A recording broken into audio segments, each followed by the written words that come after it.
আপনাকে চুমু খেতে হবে। এরকম এক হাতে বিদায় দেওয়ার মতো হাত উঠিয়ে এরকম দেওয়া যাবে না, এটি উচিত নয়, এটি ভুল। এটি কিন্তু একদম ঠিক বরাবর এসেছেন কিনা এই জন্য আপনাকে পিছনে সবুজ বাতি সাহায্য নিতে হবে। যদি আপনি এর আগে বা পরে তাওয়াফ শুরু করে থাকেন তাহলে কিন্তু এটি ওয়াজিব তরক হবে। এটি কিন্তু তাওয়াফের অন্যতম একটি ওয়াজিব, যে আপনি একদম হাজারে আসওয়াদ বরাবর শুরু করে তাওয়াফ শুরু করতে হবে। এরপরে যেই ভুলটি করে থাকেন আপনারা, তাওয়াফ করাকালীন অনেকেই দেখবেন যে গ্রুপে জোরে জোরে দোয়া দুরূদ পড়ে থাকেন। এটি করা যাবে না, কারণ এটি করা মাকরুহ। আমরা অনেকেই এজেন্সির গাইড বা হুজুরদেরকে আমরা প্রেসার দিয়ে থাকি যে হুজুর পার্শ্ববর্তী ওই গ্রুপ জোরে জোরে দোয়া পড়ছে, হাজী সাহেবগণ সাথে সাথে পড়ছেন, আপনিও এটি করুন, আপনি জোরে জোরে দোয়া পড়ুন, আমাদেরকে দোয়া পড়ে শোনান, আমরা সেটি শুনে শুনে দোয়া পড়ব। এটি মোটেই ঠিক নয়, এটি মাকরুহ।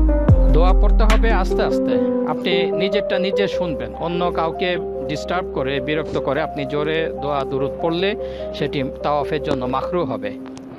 এই যে দেখতে পাচ্ছেন এই গ্রুপটি জোরে জোরে দোয়া পড়ছে, যা মোটেই উচিত নয়।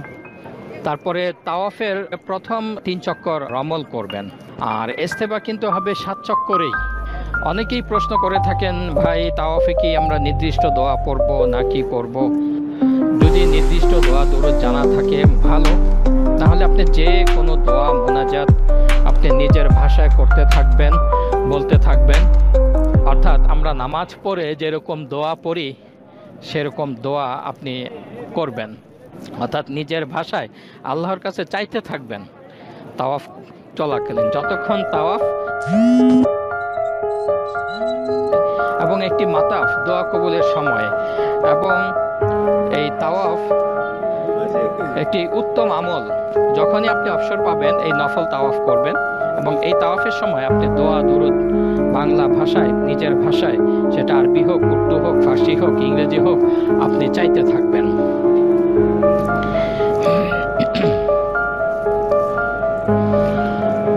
আরেকটি যেটি অন্যতম ভুল করে থাকেন, তাওয়াফের সময় কাবা ঘরের দিকে তাকানো যাবে না। আমরা অনেকেই ভুলক্রমে বারবার কাবা ঘরের দিকে তাকিয়ে থাকি তাওয়াফ করার সময়। এটি বিরত থাকবেন, কারণ এমনি আপনি যদি কাবা ঘরের দিকে তাকিয়ে থাকেন প্রতি পলকে 1 লক্ষ করে নেকি লেখা হবে, কিন্তু তাওয়াফের সময় আপনি সেটি করবেন না। তাওয়াফের সময় আপনি এই কাবা ঘরের দিকে না তাকিয়ে সোজা তাকাবেন, সোজা নিচের দিকে বা সামনের দিকে তাকিয়ে তাকিয়ে হাঁটবেন।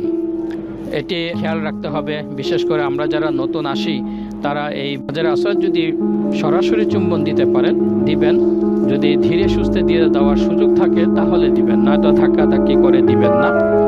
আর এই কর্নারটি দেখতে পাচ্ছেন, এটি হলো রুকনে ইয়ামানি।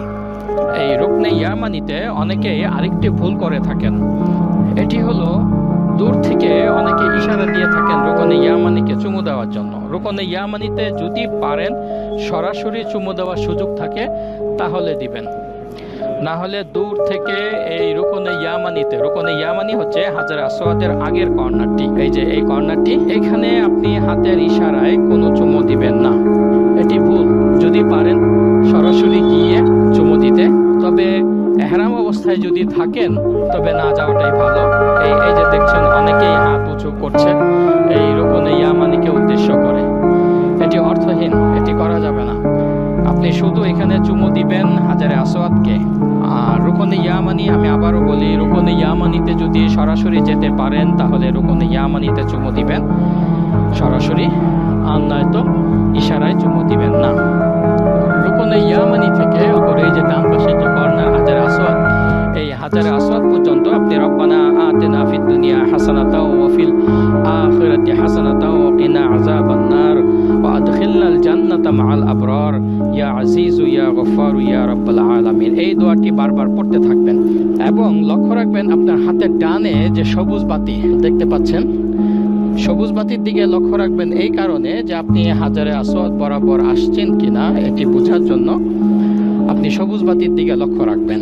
যখনই সবুজ বাতি আসবে আপনি সম্পূর্ণ ঘুরে যাবেন, অর্থাৎ এরকম ঘুরে 2 হাত দিয়ে আপনি হাজারে আসওয়াদকে স্পর্শ করবেন। এক হাতে ইশারা দিবেন না, এখানে 2 হাতে আপনি সুন্দরভাবে আপনি আপনার বুক পেট হাজারে আসওয়াদের দিকে ঘুরিয়ে সুন্দরভাবে চুমু দিয়ে আপনি দ্বিতীয় তাওয়াফ, তৃতীয় তাওয়াফ এগুলি শুরু করবেন। আরেকটি ভুল যেটি বলছিলাম, যে তাওয়াফ চলাকালীন আপনারা কাবা ঘর ধরার চেষ্টা করবেন না, কারণ ওই মুহূর্তে তাওয়াফটি যখন শুরু করেছেন তখন আপনার কাজ হলো তাওয়াফটি সম্পন্ন করা। তাওয়াফটি শেষ করে তারপরে আপনি আল্লাহর ঘর ধরতে যান, দোয়া মোনাজাত করতে যান, কোনো বাধা নেই। অর্থাৎ তাওয়াফের প্রথম চুমু দিয়ে, প্রতি তাওয়াফের শুরুতে 7 বার চুমু দিয়ে, এরপরে তাওয়াফের শেষে আবার 8 নম্বর চুমু দিয়ে তাওয়াফে 2 রাকাত ওয়াজিব নামাজ আদায় করে বা নামাজের আগেও যেতে পারেন, তারপরে আপনি যেতে পারেন। আর এই যে তাওয়াফ চলাকালীন সময়ে এই যে মাকামে ইব্রাহিম দেখা যাচ্ছে, এটিও চুমু দেওয়ার কোনো দরকার নেই। এটি জাস্ট আপনি পরে এক সময় দেখবেন বরকত লাভের জন্য। এই মাকাম ইব্রাহিম এটিও দোয়া কবুলের স্থান, এটি হযরত ইব্রাহিম আলাইহিস সালামের পায়ের ছাপ। তো এই ভুলগুলি আমি বলছি, এগুলি আপনারা লক্ষ্য রেখে তাওয়াফটি সম্পন্ন করার চেষ্টা করবেন। আর ইহরাম অবস্থায় কাবা ঘরের গিলাফটি না ধরাই উত্তম, কারণ ওখানে বেশ সুগন্ধি মাখানো থাকে, যেটি আপনার ইহরাম অবস্থায় নিষিদ্ধ। এটি করবেন না। আপনাদের যদি আরও কোনো প্রশ্ন থাকে তাহলে আপনারা কমেন্টে প্রশ্ন করা হবে।